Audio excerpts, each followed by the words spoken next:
Ahojte, keďže Sobota je sobota a nedeľa je nedeľa. tak vám prinášam nedeľnú chvíľku poézie. Dnes to nebude žiadna z mojich jednoduchých, primitívnych a absolútne sa nerímujúcich básní. Dnes to bude klenot. Ozajstné, skutočné veľdielo.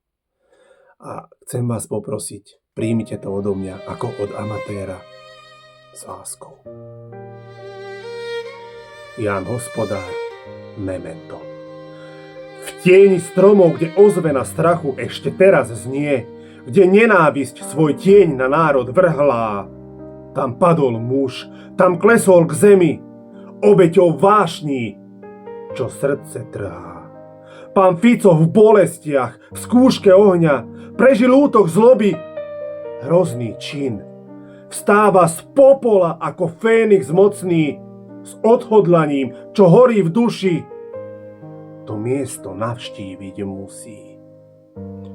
Nech tento čin je mementom pre nás, že slová majú silu, čo ničí a buduje. Nech nenávisť ustúpi pred láskou a mierom, nech spory riešime s rozumom a citom.